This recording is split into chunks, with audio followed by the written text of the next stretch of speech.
All right, welcome back, guys. This is the XG podcast with Jerry and Jesse. This is episode 25. A lot of soccer. We took an international break because No one cares. no one cares, dude. Literally no one cares. Literally. Do you watch the Nations League? No, I don't. It's a filler episode, It is, honestly. and it's worse because it's not a filler episode that anyone watches. Exactly. I watch the playoffs like when it actually gets to the the semifinals. Yeah, But the qualifications, miss me on that. Same thing for the World Cup qualifications. People are saying, "Oh, watch it." No. no. Like this World Cup got expanded. It's pretty much impossible to get out. If you don't make it and you're a big team, that's a shame on you. Real quick, Brazil is on risk of not making it, but I think they're gonna pull it off at the end. Well, they're gonna make it because UEFA or not UEFA, FIFA needs that money, that They Brazilian money. They do. It's a big name. It's a big market. They're not gonna miss it. I think they're like fifth, and like I think top 8 goes through or some shit. But yeah, they're gonna make it. Who cares? Even though they're bad, but yeah. In this episode, we're gonna go over a couple things. Recently, the biggest one is Man City's. Yeah, the charges are finally been brought through. Yeah, they're going through with the charges right now. They're investigating and everything. But Pep says there's nothing to be worried about. Bro, it's kind of crazy that he's the one that has to talk about it. Like, he has nothing to do with it. He probably asked for the players, but... Well, I think it's because there's like no spokesperson you think of when you think of Man City besides Pep. Yeah, exactly. Because like in like other clubs, like say Spurs, you have Daniel Levy, or Arsenal, you've got Adu. Mm-hmm. Like Man City, you can't think of anyone. You just think Pep, and you have no idea who's like the upper management. Yeah, it's pretty tough. And it's kind of crazy, too, because the ruling is going to come out on around January 2025. So it's going to be super soon. What do you think happens? Predict it right now. Nothing. Nothing? Nothing. No point deduction, no title stripes. There's going to be maybe point deduction, but I feel like that'll probably come this season, but I don't think it's going to be like drastic. Yeah. Because they don't want to affect, because even last season we saw it, they bring back teams to make it interesting or else they lose viewership. Mm-hmm. And, with the amount of sponsors and money going into the league, they can't lose it. So they'll probably just try minimize it. There's going to be no title striped at all. I don't think so. Stripped. Or stripped. Yeah, I said stripe too. But, yeah, I'm seeing that it could be points deduction, but from previous seasons. I don't think they'll ever take a Premier League away from them. I think they'll be like, 5 points from here, but they still won the Premier League by 1 point or goal difference. Even if you take it away, no one's going to count it. No one's going to care in perception because everyone knows what's going to happen. You think Man U or Arsenal have a parade if they somehow win because they took it from previous seasons? Maybe Arsenal, because you know how their fans are. Yeah. Oh, my God, they probably will. But, I have the list of charges, and it's kind of interesting.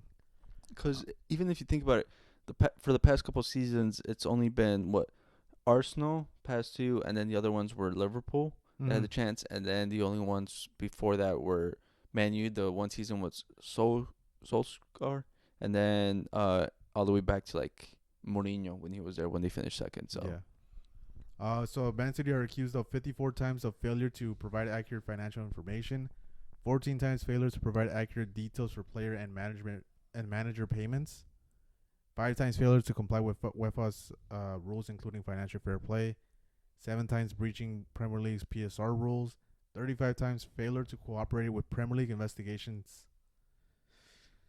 So that's a lot of fucking things. You think they're just gathering up all this fucking information? They were probably letting them do all that, but in the back end, building up a case I think a RICO case or something like that.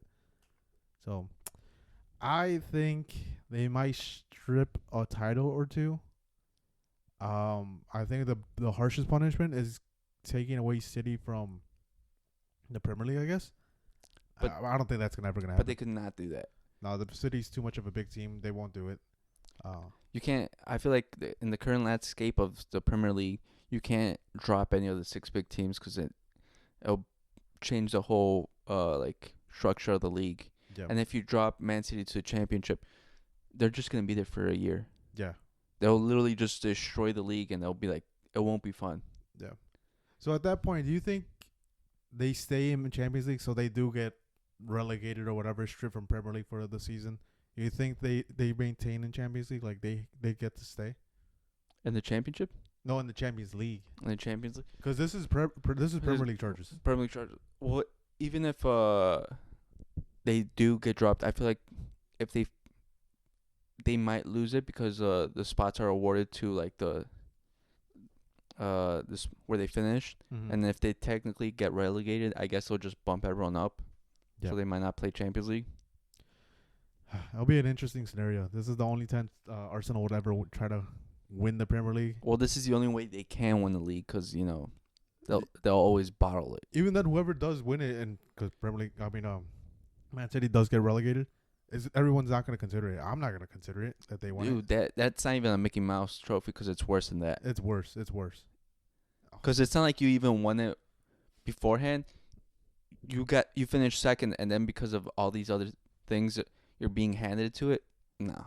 Yeah, and especially how Man City's playing right now, they haven't dropped points. The ones that have dropped points is Arsenal, and they're kind of going through a bunch of shit, especially with all the injuries things. And then with Haaland looking like crazy in form. Yeah. Oh, you know what's another crazy thing I saw, Jared? On Twitter, or it was a clip of one of those another podcast, and they were doing a ranking of top 10 Premier League strikers. Guess who someone had at 1? At 1? They probably put fucking Alan Shearer is a good shout, but I don't know. No, I mean like current. Current? No, not Solanke. No, they put Isaac as 1 and Haaland second. No, they're tweaking. Isak is a great player, but he's not 1. Did he win oh my god, that's so fucking stupid. What? Which podcast was this? You don't remember the name? Or like, it's not any famous YouTuber? I think it is. It's a bald-headed dude that hangs out with the Sidemen. Just don't take his opinion. But it wasn't him. It was his producer that talks. So he has like a producer and he talks. But he's a Newcastle fan. Yeah, I was about to say. But even then, that's so outrageous thing to say. Did you just have your blinders on, dude? That's the biggest bias. Like, at that point, I don't take your opinion seriously. And then he also had Callum Wilson in there. My fucking god. Yeah, I saw this and I'm like, oh. This is current or like just like from like, I think they take from previous season, like the previous season. Current. No, they're fucking tweaking. I'll put Nicholas Jackson before I put Callum Wilson.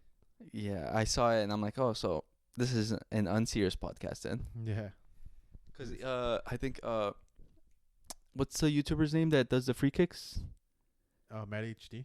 No, not Matt HD. What the fuck? Why am I thinking of him? I know who you're talking about, but I forgot his name. Because he was there. There was like, they did 4 people and they all did their list. And he had Julian Alvarez in there. He's not even in the league. Yeah. God damn. Dude, I'll give him that. I'll put Julian Alvarez before I put Isak. But this is going from last season. But yeah, it's so stupid. No, he didn't have him 1. He had him in his list. I don't know. If you can't have Haaland as number 1, don't make the list. No, man. Like, I'm being serious. Don't make the fucking list. Yeah. Oh my god. But yeah, we'll go on to the Arsenal Tottenham game, the London Derby shit tourney. It was boring. Yeah, a waste of time. I woke up at 8 a.m. Didn't go to the gym. It was awful. Let me watch this game. It'll be good. It was awful. And also, I gotta say, that was red. Which one? The Timber. I stopped watching because the Barca game was started at 9. So basically, it was a Timber. He hit the ball and then it rolled over and did the stud ups on Poro. I know. And so basically, the thing is, the Premier League, they change what they give out cards for every single time. Because I think it was last season, Chris Jones did the same thing, and it was an immediate red. Mm-hmm. And this time it was only a yellow. But then after that, they started scruffling about, nothing serious happens because, they're not going to do that. But so Vicario got in Timber's face, and then Timber grabbed him by the shirt and pulled him in. So even if the challenge wasn't a red, that's like a double yellow right there. Because Vicario got a yellow, so how are you going to penalize one and leave the other? Wait, only Vicario got a yellow? Yeah, not Timber. He just went up to him like, So he avoided cards on 2 fucking really important situations.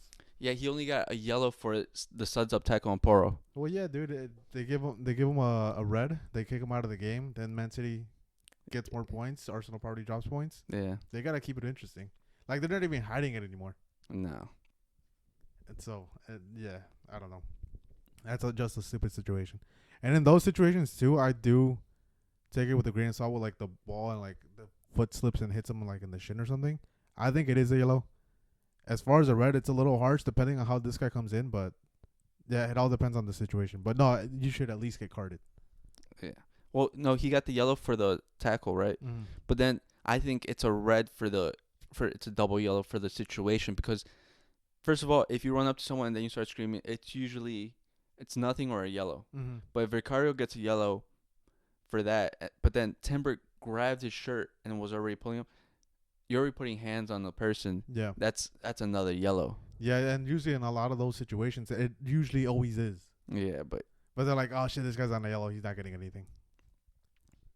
What minute of the game was that?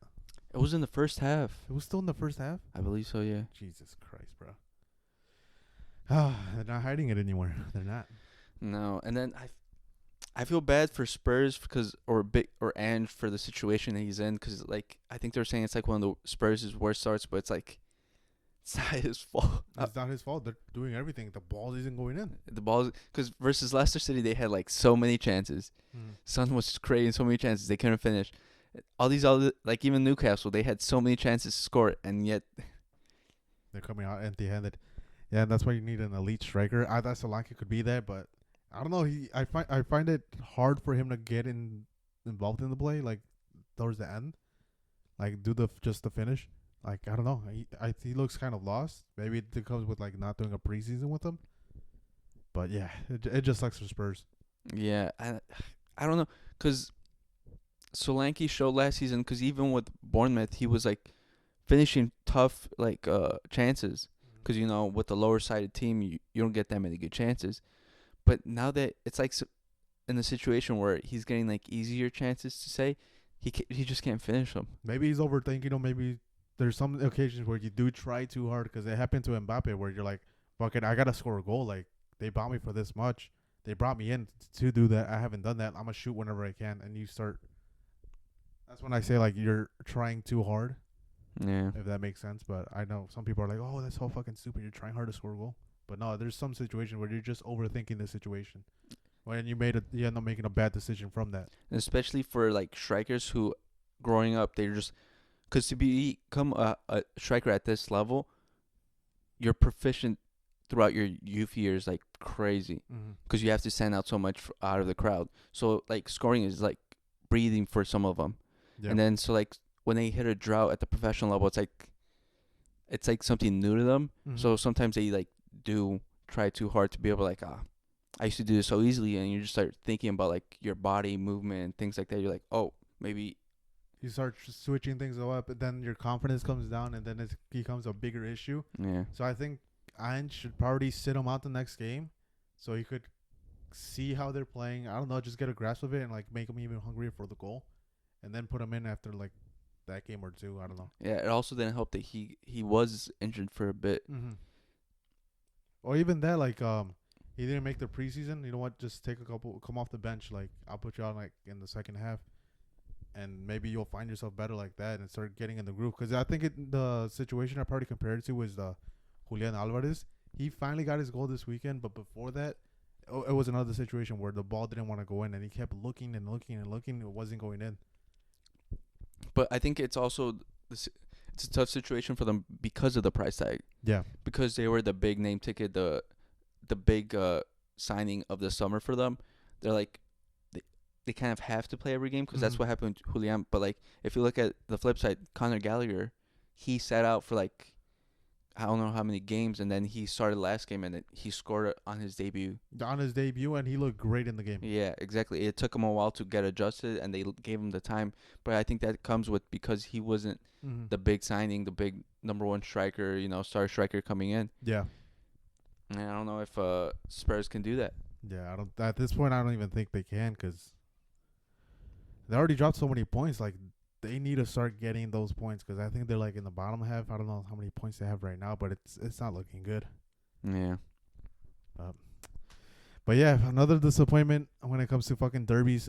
I hate Premier League derbies. They're so ass. Well, I feel like it's the Arsenal component because we know what they do. Because even last season, remember the big hyped up games against Man City? They were the most boring games I've ever seen in my life.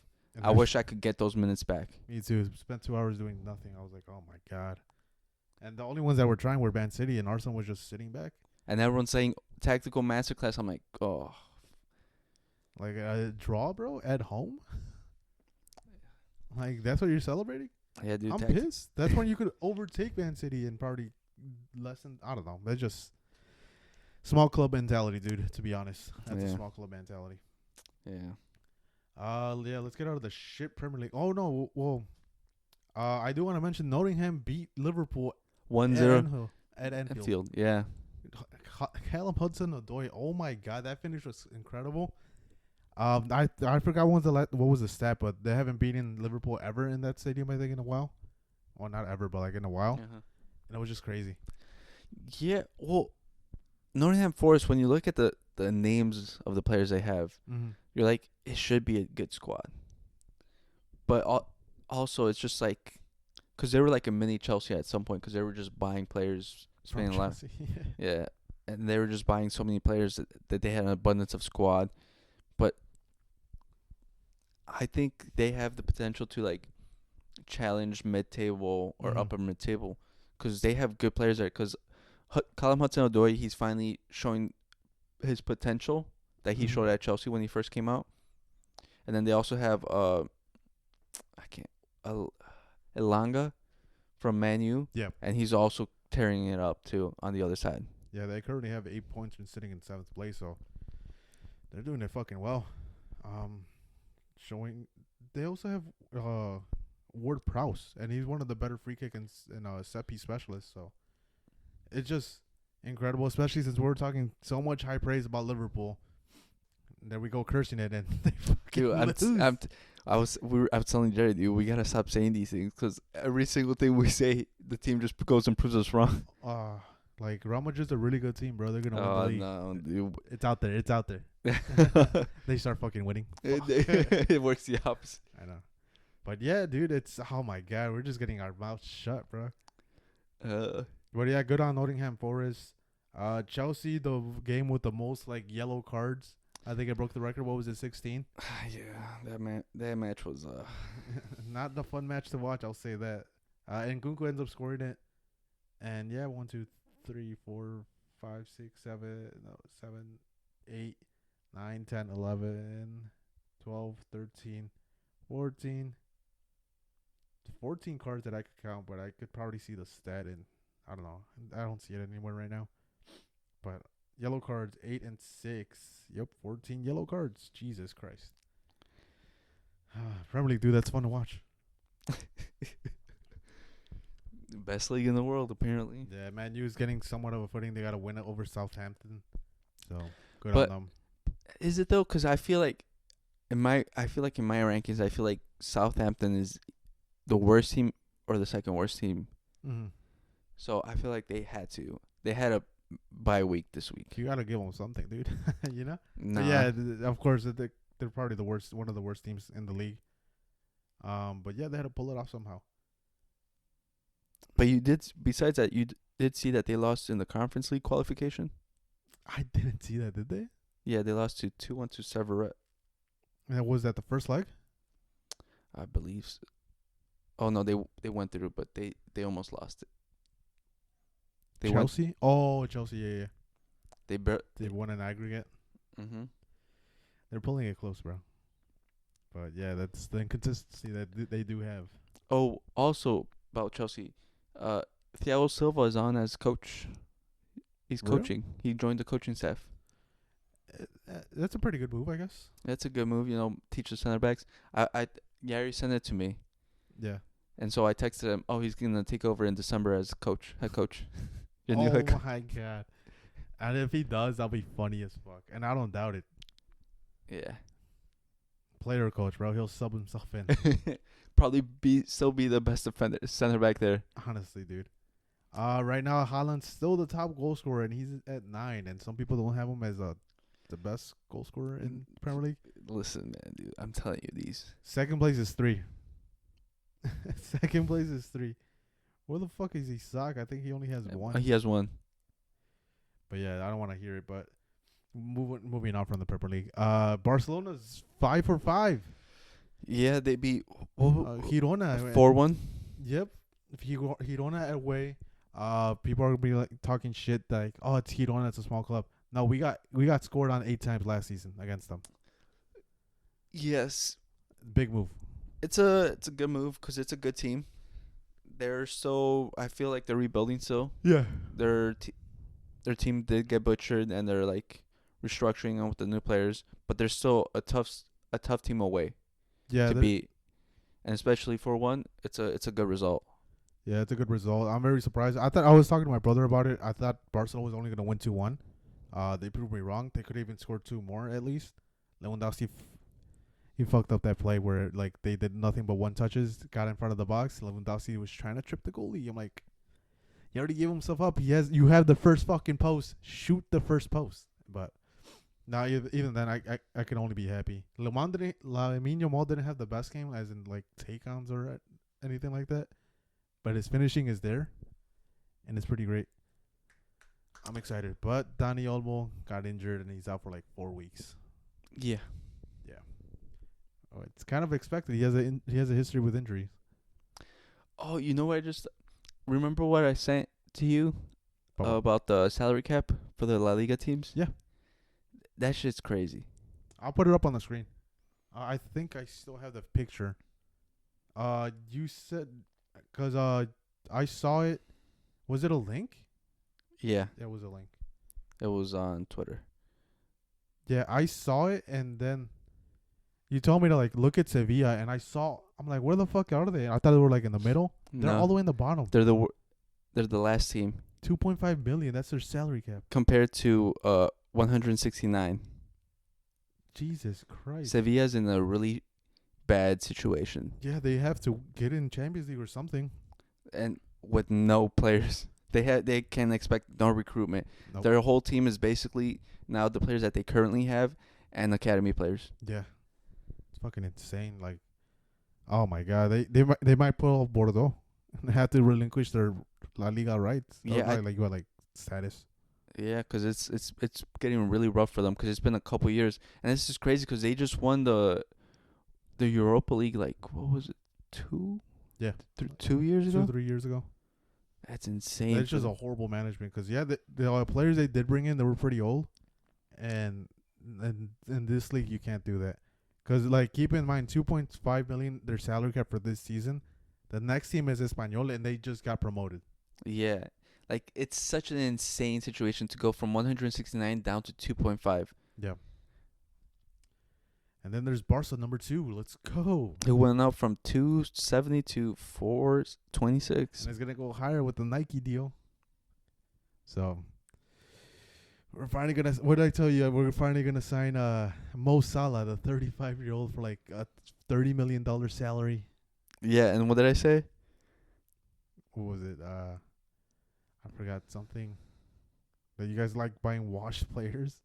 No, you guys like buying old players. And I put we revive and and squeeze the juice out of them. I said pause. We have to, bro. Like what we did with Lewandowski.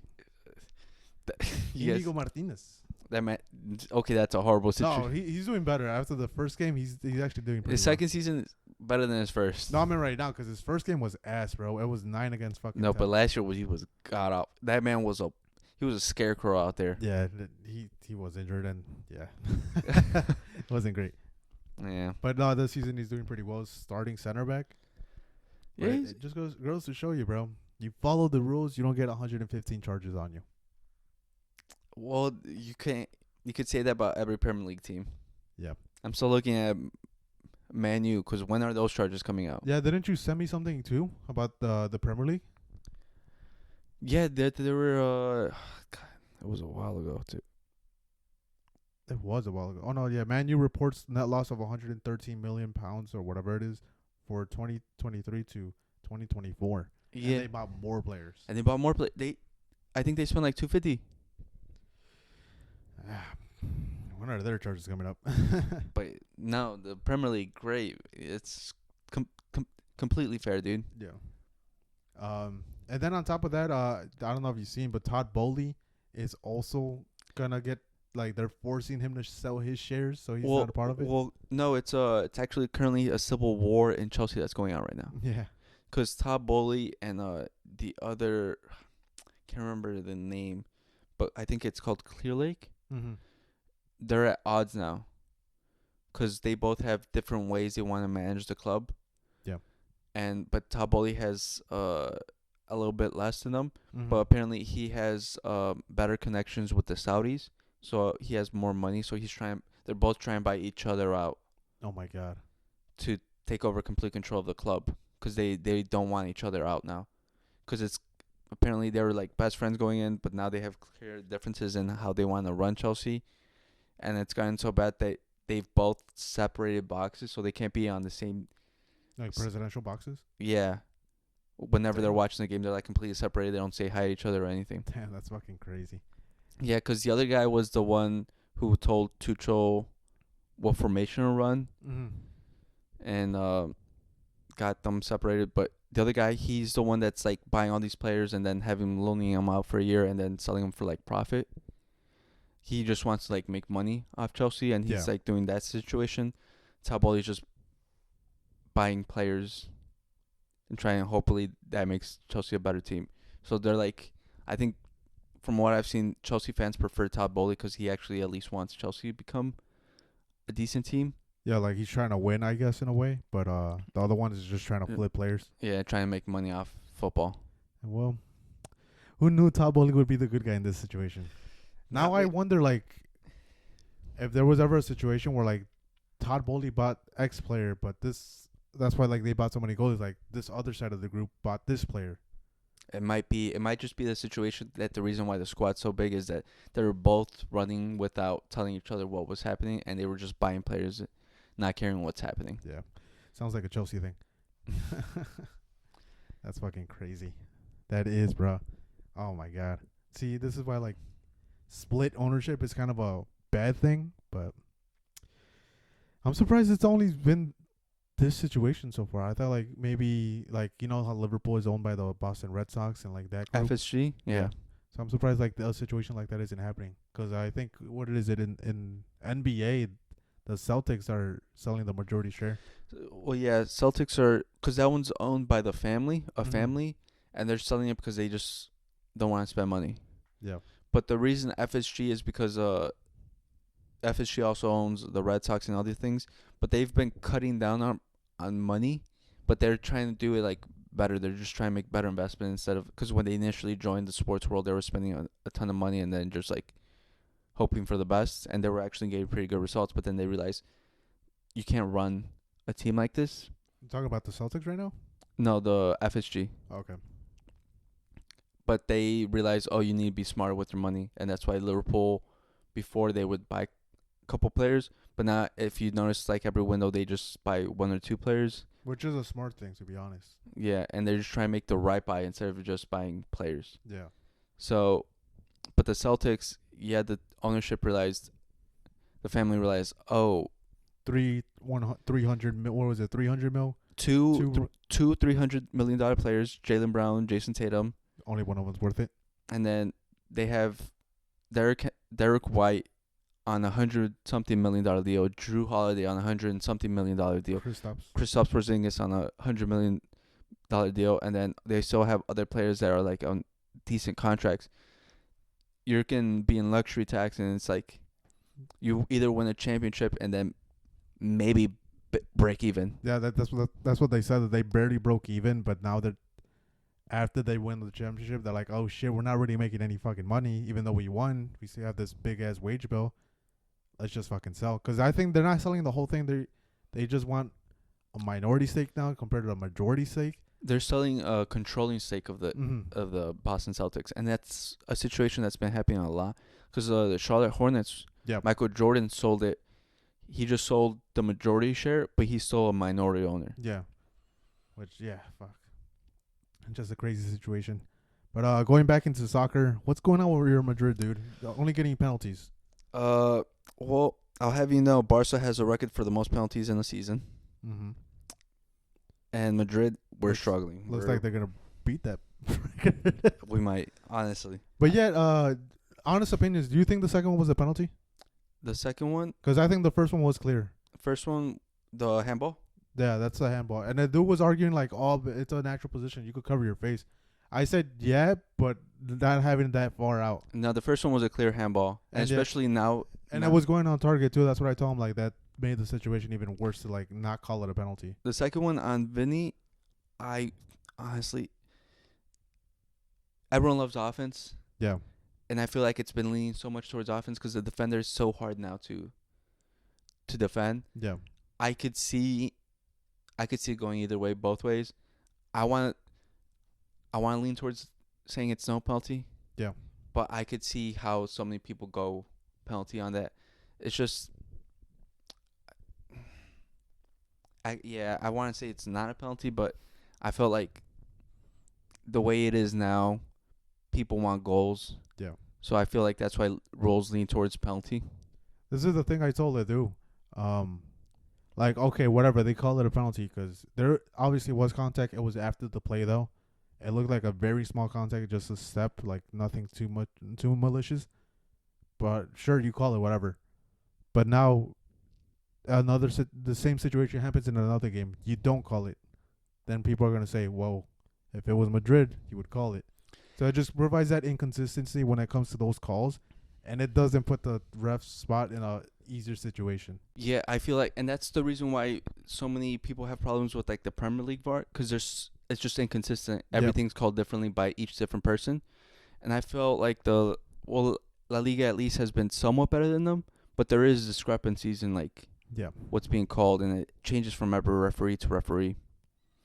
But even then, I still don't think that's a problem. Like I think I mentioned earlier when we said the predictions for the league. Yeah. I said best case scenarios our team stays healthy. That's not happening. No. Brahim Diaz is gonna be out for 3 months. And he didn't even play like that. He played the first half, got subbed out Yeah. because of I think hamstring situation, and we already have no DMs because Tuchemani was also injured in international break. Injured, but he came back. Yeah, because we played Valverde in the 6th, and then we tried to do a double pivot with Luka Modric, Yeah. and then have Guler at the attacking midfield position. It's looking rough, and it's like even our academy right now is not in a situation where they can help us out. Yeah, I want to blame the board, Florentino Perez, because the squad's been needing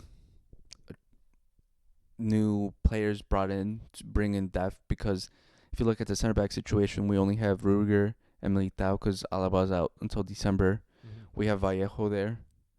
We can't even bring Tuchemani because he's also coming off a knock, but Camavinga's also out, so we need him in a DM spot. Yeah.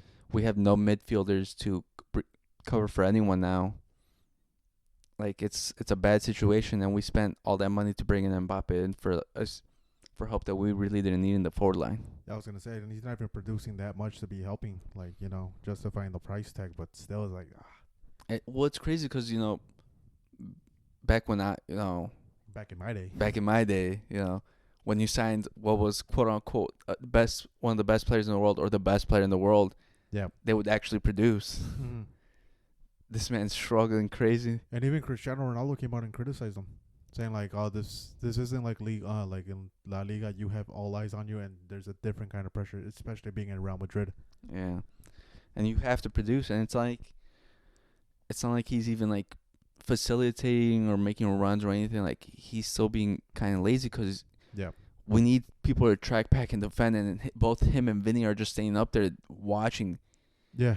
I was gonna say, when I was watching the match, Kubo was attacking that right side where Vinicius or whoever's on that decides to be on the left side at that time, and it was Mendy defending. Modric was covering, and then he just looks up and he like puts his hands up like, "What the fuck?" Track back to whoever it was in that left side, but yeah, they're just gonna constantly get cooked. Especially, I think if they were to face Barca today, they'd lose instantly. Yeah, well, the biggest thing that we've had over Barca for the past couple of years was that the midfield was one of the world's best, if not the world's best. But the current situation is it'll get manhandled at the point because currently the players we have Adrian Modric there, Mm-hmm. we have Valverde who's just running around trying to cover as much ground as he can, and Guler who is adjusting to a new position, and then they're not going to receive any help from the forward line. Yeah, it just was like, damn, it's gonna be a what is it? Fuck it, 8 versus fucking 11. Yeah, they're literally gonna be running around doing a rondo against them, Yeah. and it's gonna be crazy. And then also, I feel like Ancelotti, he says, "Oh, it's a system problem," but as great as he's been as a manager, he's never been known for tactically being the best. Mm-hmm. So I don't know how much he can fix this with his, changing the tactics and system. Yeah, it's a big thing. I think he's never gonna bench Mbappe unless like it's a like for a rest or anything. But in the tactical sense, he can. There's pressure already from the top that you have to play him. Yeah. But do you ever see yourself in a situation? Do you ever see Real Madrid in a situation where they put Mbappe on the left and said, "Fuck it, Vinny, you're getting put on the bench."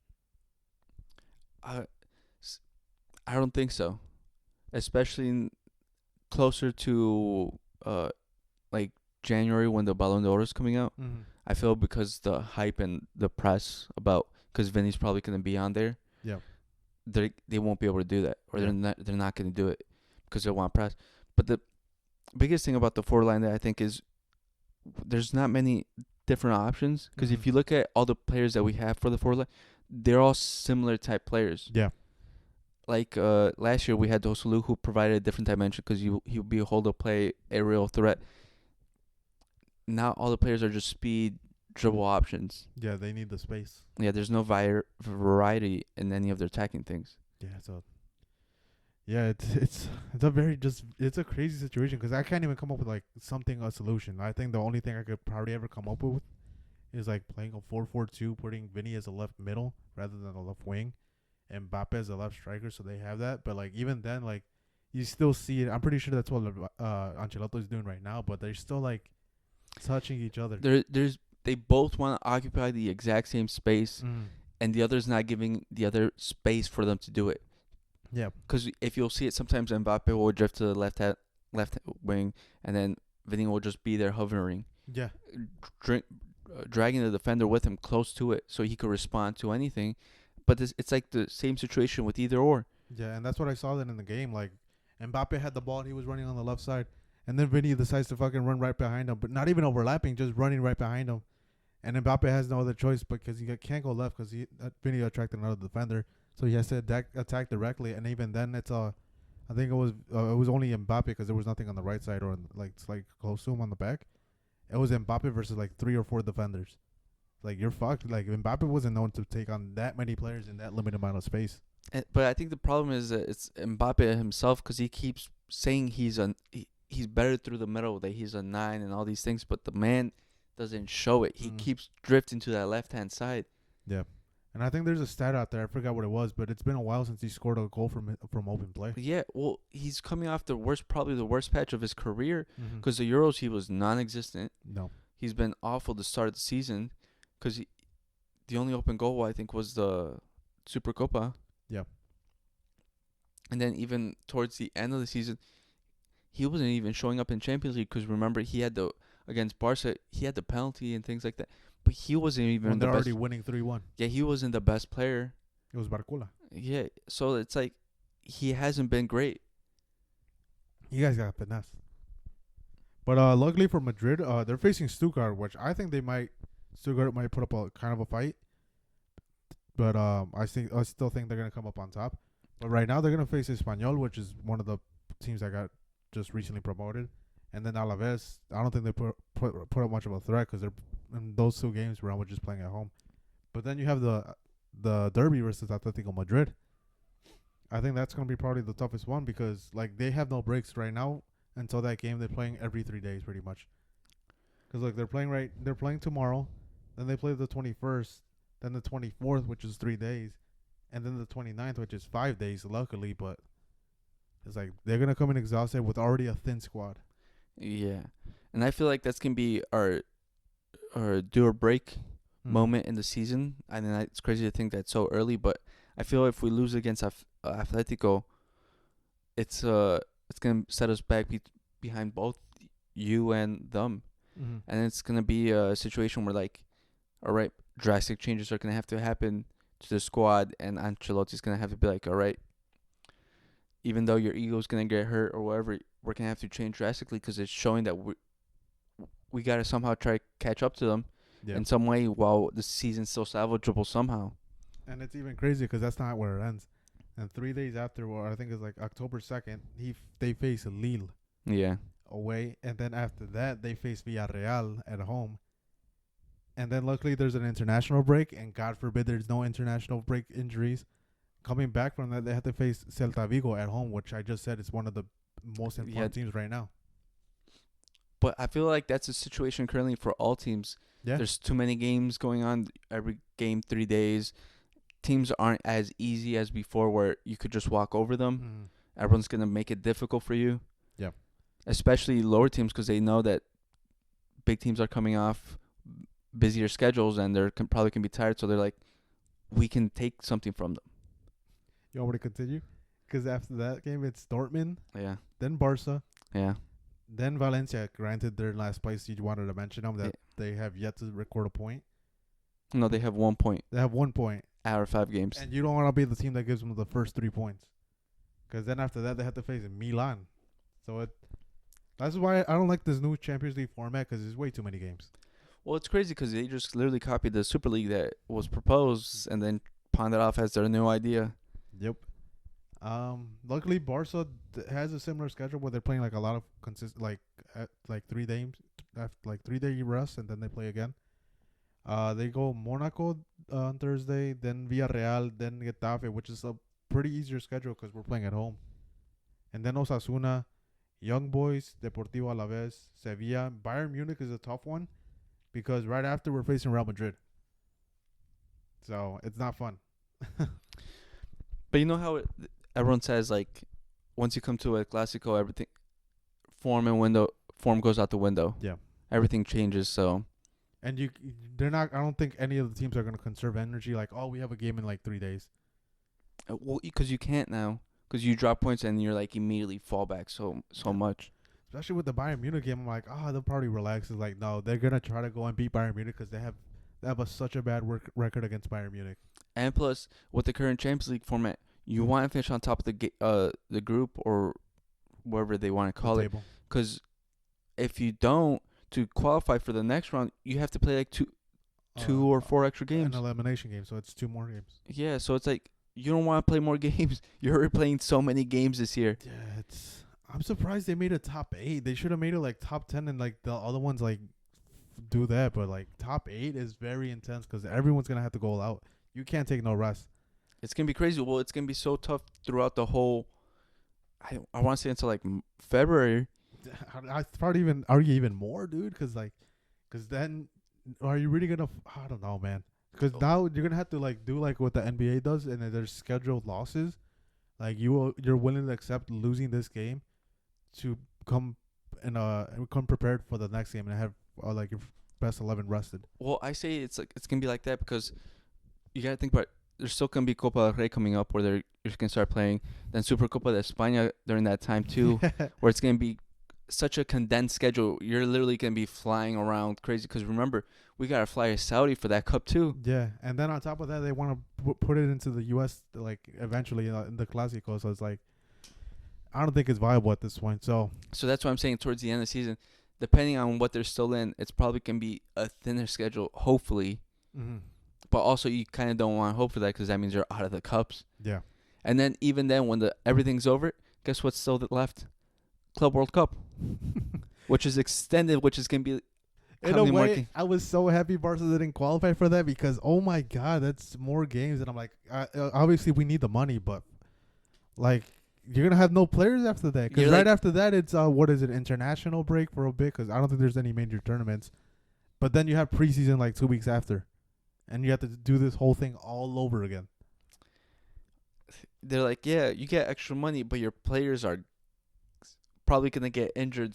So maybe Chelsea was playing 3D chess this whole time. They saw this coming and said, fuck it. Maybe they were right this whole time. No, because they bought shit players. True. But, this is just going to benefit the squads that have the biggest squad, like the best squad depth. I think Barca's in a good situation because the players didn't want to leave. Because it ends up helping us out. because we have that depth, especially at the center back position, even at the midfield position. I thought it was congested, but looking at it now, we kind of need that. Yeah, it looks like, and I feel like that's what's gonna change in the future is that there's gonna you basically need to carry the 2.5 squads now. Yeah. It's not even 2 squads. You need even extra players because everyone knows there's injuries during the season. Mm-hmm. But with the amount of games now, there you gotta expect more injuries now too. Yeah. Oh my God, it's kind of crazy. Then, all right. You want to go about over the overperformers for the Champions League? Who do you think is gonna overperform? Like guaranteed top 8. If you were to put $1 million on one of the teams. That's not an obvious choice or just in general? No, you could put obvious choice. Like I don't think it's gonna be super obvious. I think it's PSG. I think PSG is a guaranteed one. To be honest, too. Yeah, I think I told you last season. I'm saying again, Luis Enrique without having to worry about Mbappe and the squad they have, they look so good. They're unlocking Barcola. We mentioned Barcola's, Joe Gomez. Which one? The new guy they got? Is it Joe Gomez? No, why don't I want to say Neves? it is Joe Neves. Neves, yeah. Yeah, I don't know why Gomez came to mind. Oh, it's because Angel There's so many Gomez. Joas, to be honest. It's because I saw a thing about Angel Gomez. Yeah. He's from I think he plays for Leo, and he's been linked back to Premier League. But no. PSG's a good shout though. Yeah, because the midfield looks crazy good. Vitinha, Emery, Neves, and then the forward line is crazy.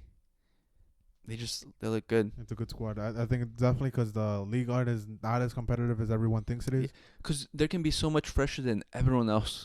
They could rest players. Yeah. Easily. I think the Premier League clubs are going to struggle. I know this is like our overachievers or like guaranteed top 8, but I think Premier League clubs are going to struggle. Because what we just mentioned with La Liga, Premier League has 2 more extra cups compared to La Liga. They don't have a vacation either, so it doesn't help them. So I think Premier League clubs that might be at risk of like being in the bottom 8. Another, I think a guarantee. I'm gonna throw it up there, Barcelona, because I think we do have the depth. But again, this is me looking at biased eyes, but I do know the squad. We have depth in midfield where we could rotate players because we just got Frankie de Jong back and we're getting Gavi back too. So again, that's why. If you think it's biased eyes, there's a reason behind it. I think Atalanta underperforms. Underperforms Atalanta? Yeah, because they've been struggling in the league. That's correct. And so I feel like it's going to continue into the Champions League. I think a lot of teams like the Celtics, the Bruges, like the teams no one expects to win it, I think they're going to overperform, like the smaller clubs. Because they could go all out and make switches in their leagues. Just because Celtic, how many times have they won it in a row? They want to make that switch and make a deep run because they benefit so much from the financial aspect of it going into a deep run into those competitions. Also, yeah, I think so. I also think Aston Villa is also. I think of all the Premier League teams, I think they're probably going to struggle the most. And I think and I know they have Emery, who's been known to be really good in the European competition. I just still think, it's been a common thing. Whoever gets like the 4th spot in the Premier League, and it's like the first time they're like we saw with Newcastle last year, they make it out of groups. Yeah. I think this year they're still trying to compete in the Premier League, but it's also they're trying to compete in the Champions League, and it's like 2 different things. Yeah. Again, Premier League, so many matches, dude. So many fucking matches. I think Italian clubs might struggle a little bit. I think Juventus is gonna make a good start. They're gonna focus on this because this is the first time they're back in a minute. They have a great team. But recently they started underperforming since we said that they're one of the better teams. Yeah, like we keep on saying these things and they keep on. Yeah, and then we're talking shit about Bologna since they lost their manager Thiago Motta. But I think in the Premier League, not in the Premier League, in the Champions League, they could have a good tournament. Yeah, especially because like they're like, oh shit, we're probably not gonna make the Champions League positioning next season. Let's go out for this season and get more money and invest in our infrastructure. So it's a very interesting thing that this brings up the Champions League. But again, it has its pros and its cons. Yeah, and I think Leverkusen is gonna be overachieving. Leverkusen? Yeah, I think so too. Because I don't think they have the pressure of competing in the league this year, Mm-hmm. especially because even if they, you really don't expect them to win.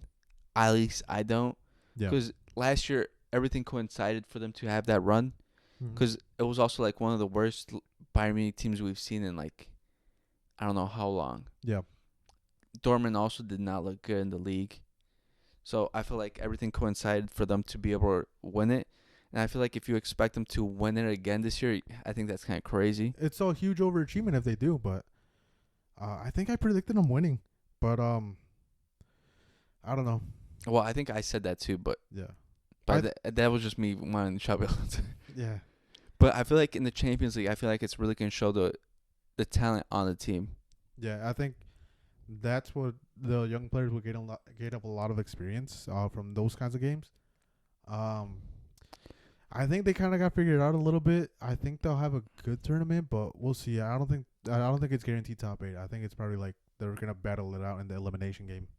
Well, I feel like it's going to be – because I feel like this is the last run for this team because I feel like they managed to keep their players last summer, which I think was a great feat for them. Mm-hmm.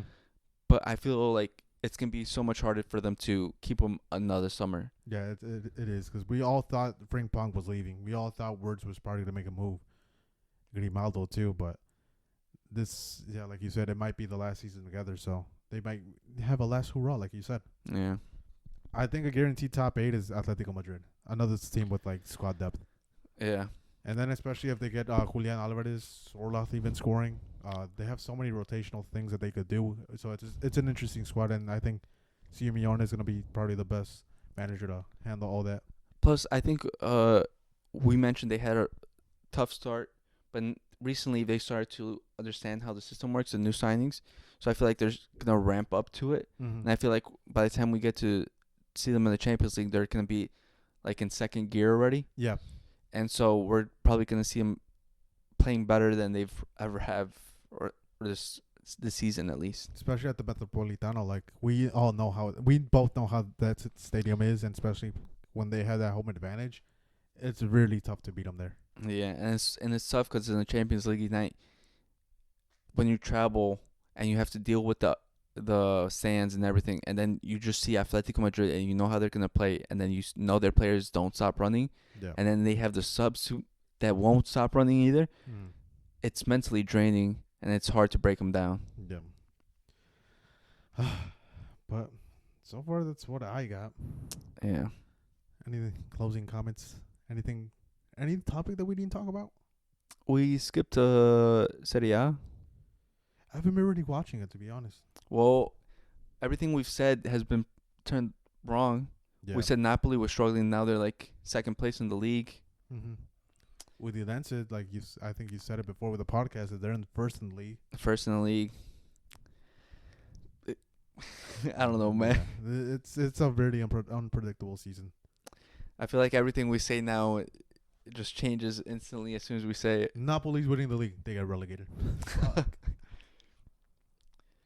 Roma wins the league. What? They're like in the bottom half. Yeah, that's why I'm trying to change it. Fuck, right.